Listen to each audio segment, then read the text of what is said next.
بعت الموتوسيكل بتاعي واشتريت موتوسيكل جديد، والمره دي الصراحه مش هحنسكم كتير معايا. انا اشتريت الاس واي ام ان اتش تي موتوسيكل ادفنشر جديد. ليه اشتريت ده وبعت زونتس تي 350؟ دي اسباب هنعرفها مع بعض في الفيديو، فيلا بينا على طول. اس واي ام ان اتش تي 200 سي سي، الموتوسيكل القديم الجديد، لانه نزل في 2021 و 2022، بعد كده توقف ونزل لسه نازل حالا ما فيش شهر كامل من شركه اس واي ام. واللي اثار فضولي اني اشتري الموتوسيكل ده ان هو لما نزل قبل كده ما حققش مبيعات كبيره، وفي نفس الوقت لغايه دلوقتي الناس اللي راكباها بتشتكيش منه، بيقولوا ان هو اعتمادي جدا، الناس بتسافر بيه، الناس معديه بيه 100,000 كيلو، ويعني في كميه شكر في الموتوسيكل ده مش طبيعيه. طب ازاي هو كده ما اتباعش كتير في 2021؟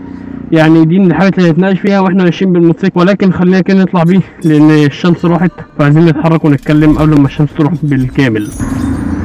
خلينا الاول نحط الموبايل على الهولدر علشان. طب ازاي الموتوسيكل ده فعلا محققش مبيعات كبيره في 2022؟ والله الموضوع دوت انا مش شايف له سبب واضح وصريح، ولكن من وجهه نظري ان سوق الموتوسيكلات ما كانش على اوسع نطاق ساعتها. احنا في 2025 النهارده السوق كبر بشكل مش طبيعي، يمكن تضاعف في الثلاث سنين اللي فاتوا دول بس، والناس بدات تهتم بالموتوسيكلات اكتر، ويعني ايه موتوسيكل ادفنشر، ويعني ايه ستريت بايك، ويعني ايه كروزر والكلام ده. فاظن ان هو دلوقتي هيحقق النجاح اللي كان المفروض يحققه من حوالي 3 سنين. تحس ان انا بتكلم بثقه كده، والموتوسيكل عاجبني وهو فعلا هيبقى كويس.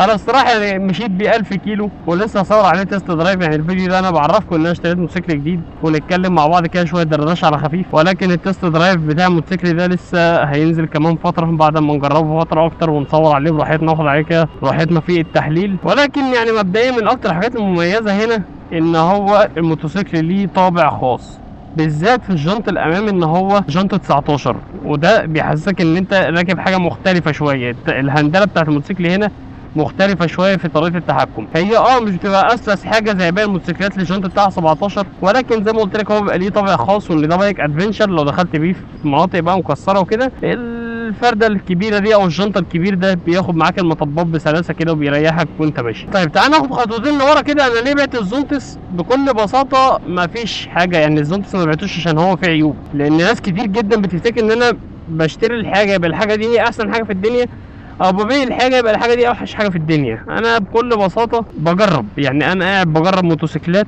الزونتس جربت 4 شهور، ومن الموتوسيكلات الجميله اللي انا انبسطت بيها الصراحه، وعملت لكم الفيديو عن مميزاته وعيوبه وبعته خلاص. تمام. دلوقتي احنا بنجرب الاس واي ام ان اتش دي، برضه هنجربه فتره ونشوف مميزاته وعيوبه، نشوف ايه الدنيا فيه بالظبط من اي تو زد، وبرضه هنجربه. اما بالنسبه لنا البايك الشخصي اللي نفسي اركبه، فدي حاجه يعني بالنسبه لي حلم كبير شويه. انا نفسي اركب كي تي ام سوبر ديوك زي ما ناس كتير عارفه، فده حاجه محتاجه شويه وقت يعني على ما نعرف نشتريها ان شاء الله. ومع ذلك برضه لما نوصل لمرحله ان احنا نشتريه مش هوقف ان انا اجيب موتوسيكلات واجربها. الموتوسيكل ده انا شاريه بفلوسي الشخصيه، الشركه مش بعتاه. زي ما انتوا واخدين بالكم كده انا قاعد على البايك هنا. البايك قعده الادفنشر قعدته ما شاء الله كويسه ومريحه. عندي بس تعقيب بسيط ان انا حاسس ان الجالون ده محتاج يطلع لقدام شويه، لان انا السحبه بتاعت الكرسي حاسس ان انا محتاج اريح شويه لقدام، بس في نفس الوقت ايدي بتتني، فانا محتاج الجالون يبقى قدام كده شويه.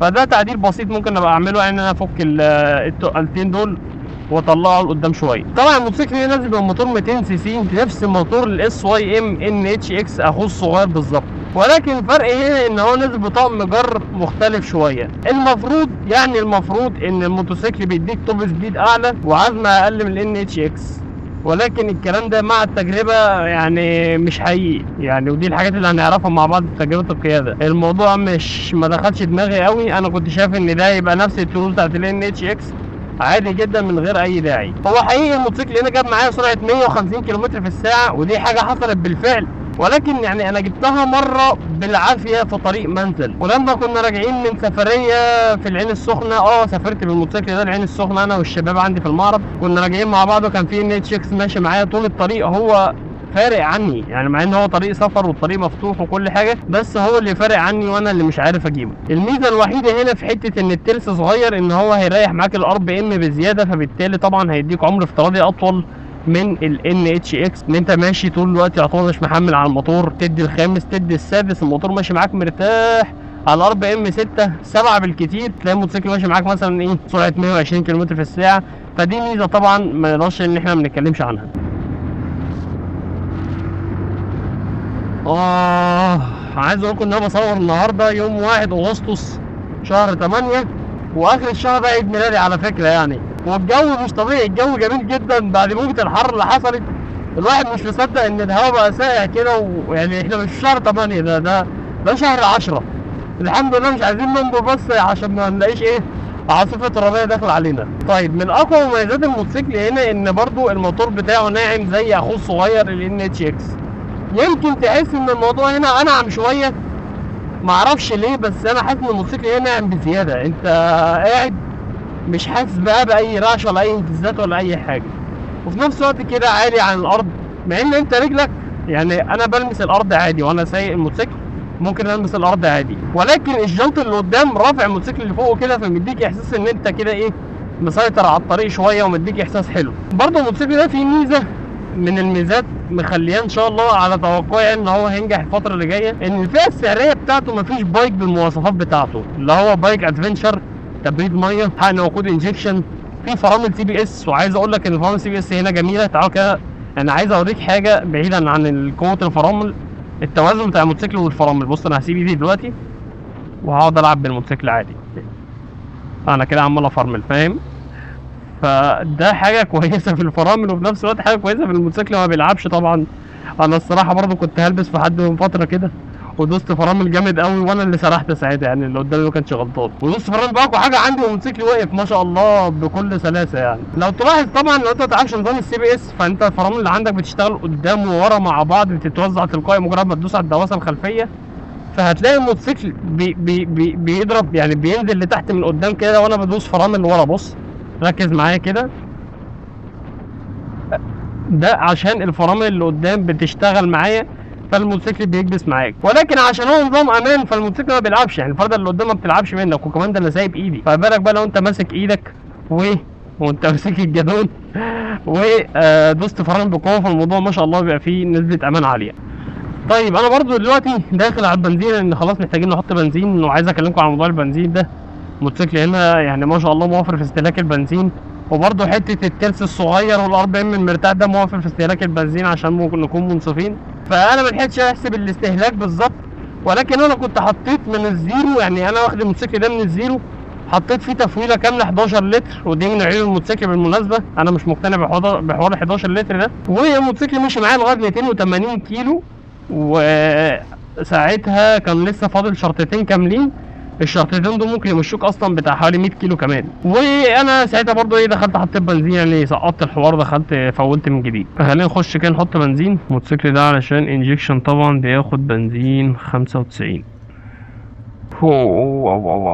تعالى كده بص اوريكم حاجه من الحاجات الجميله هنا في الموتوسيكل، وهي حتة الحديدة اللي بالعرض دي. حتة الحديدة دي بتختصر على الواحد حاجات كتير قوي ممكن تحصل في المستوى لتانك البنزين، لان دايما المسدس بيخش يقوم معور التانك جوه، يجرحه، يعرضه بعد كده للصدى، يعرضه لاي مشاكل. فهم حاطين الحديدة دي بحيث ان هو المسدس يخبط فيها ما يخشش يخبط في التانك جوه.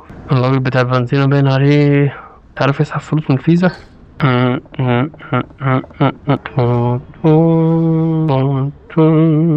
عمنا طيب واضح ان في مشكله في حوار البنزين دلوقتي، فتعالوا نقف كده على جنب الاول. طبعا يا جماعه عايز اقول لكم شتان الفارق بين الزونتس تي 350 والموتوسيكل هنا في الاحساس، ان انت بتبقى راكب الزونتس كشركه بدي اكستريم تكنولوجيا، وحاسس ان انت كل حاجه بالزراير ومش عارف ايه، ترجع هنا تحس ان انت بقى رجعت لحياه الهدوء تاني مع الموتور الناعم والاولد سكول بقى بتاعت الموتوسيكلات. هو الموتوسيكل ده فعلا الستايل بتاعه قديم شويه، فعارف اللي هو لما بمسك المفتاح كده واحطه في الكونتاك والف الموتوسيكل وادور واتحرك بيه، كان مديني احساس مختلف كده، وحشتني الايام دي يعني. البصمه برضو بتنسي، فاهم؟ طبعا من اكتر الحاجات اللي بتميز الموتوسيكل هي الكاوتشات الاوف رود بتاعته، والجنط السلكي اللي هو بيمتص الصدمات والمطبات احسن من الجنط التاني. ولكن المشكله ان الجنط هنا مش تيوبلس، الجنط هنا على شامبر عادي، قدام وورا نفس الكلام. الجنط اللي ورا 17 بالمناسبه.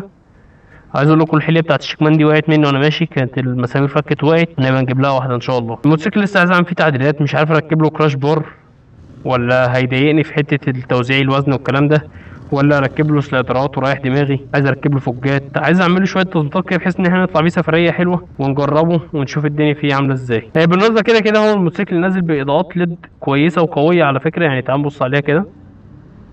معرفش هبان من الفيديو ولا لا، ولكن هي مع الطريق مع الاستخدام بتكون كويسه، بس في الاستخدام الداخلي يعني الصراحه في السفر مش اقوى حاجه، فانت بتبقى محتاج تقوي شويه بالفوجات. بص برضه عايز اوريك كده الاسطوانه اللي قدام حجمها كبير كويس، يعني دي من الحاجات اللي بتساعد الفرامل تبقى قويه معاك. طب ايه يعني، هو موتوسيكل دلوقتي زيرو بنزين، فلو انا اتحركت بيه هيوديني ولا نقف هنا نستنى؟ ومين بيديني نفس زنقتي دي؟ انا على طول بتزنق زنقه البنزين دي، انا بكسل اخش البنزين احط بنزين في الاخر اتزنق. طيب تيجي ناخد الريسك ونطلع الطريق. هو في حوالي مثلا بتاع 7 8 كيلو على اقرب بنزينه، تعالوا نجرب كده نشوف اللي هيحصل. هو انا اصلا طالع من البيت وهو صفر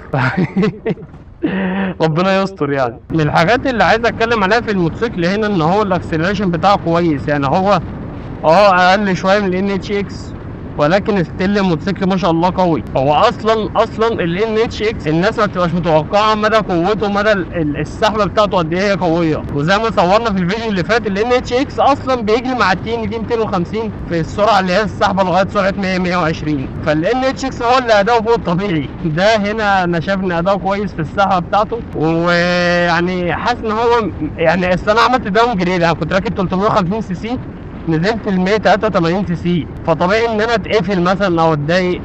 وانا الصراحه الموضوع ما ضايقنيش جامد، لا عادي، انا متعامل هنا والموضوع مش وحش. انا نسيت اكلمكم برضو عن ان الموتوسيكل ده نازل بتحديث في الحماله الخلفيه اللي ورا. الحماله دي حرفيا نقلت الموتوسيكل في حته ثانيه، سواء كشكل او كحجم او كاستخدام. بقى سهوله استخدام ان انا جبت الموتوسيكل ثاني يوم على طول، ركبت التوب بوكس بتاعي خدته من على الزونتس ونقلته وحطيته هنا على طول. اما بالنسبه للشكل والحجم فالموتوسيكل من قدام شكله ضخم سيكه، فتحس ان الحماله دي كملت حجمه لورا كده، اللي هو ايه، عملت توازن في الديزاين بتاعه.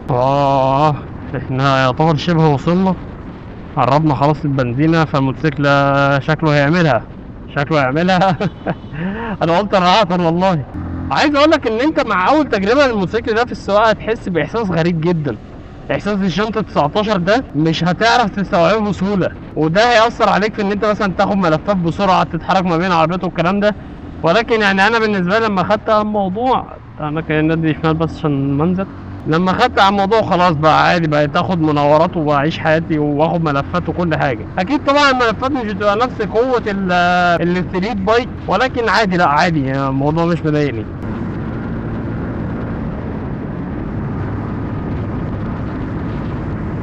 ادينا وصلنا البنزينه يا فرج الله. طبعا 95 ايوه هو كده. بصوا يا جماعه، الناس اللي شغالين في البنزينات دول حاولوا ان انتوا يعني اللي يقدر، اللي عنده الاستطاعه يعني ان هو يزود شويه في التبس اللي بيبقى فوق حق البنزين، لان الناس دي بيبقى اعتمادها كله على التبس مش على حق البنزين. الموضوع ده كنت نزلت عليه بوست قبل كده واتهاجمت، مش عارف ليه، قالوا لي لا كلم اصحاب البنزينات ومش عارف ايه. يا عم انا انا بتكلم على حاجه عامه بتحصل في بنزينات الكوكب، في بنزينات مصر كلها، مالناش دعوه بالكوكب، فيعني بنسند مع بعض شويه. وادينا يا سيدي الحمد لله وصلنا المعرض بسلام. ان شاء الله نصور لكم الفتره الجايه تست درايف، يعني هنجرب الموتوسيكل كده فتره ونعمل لكم بقى تحليل كامل عن اداء الموتوسيكل. وبس على كده يا سيدي، انا الصراحه مبدئيا مبسوط من الفتره التجريبيه بتاعه الموتوسيكل، والفتره الجايه هنعرف اكتر عنه. انا معاذ سعودي قناه موتور، واشوفكم فيديو جديد، مع السلامه.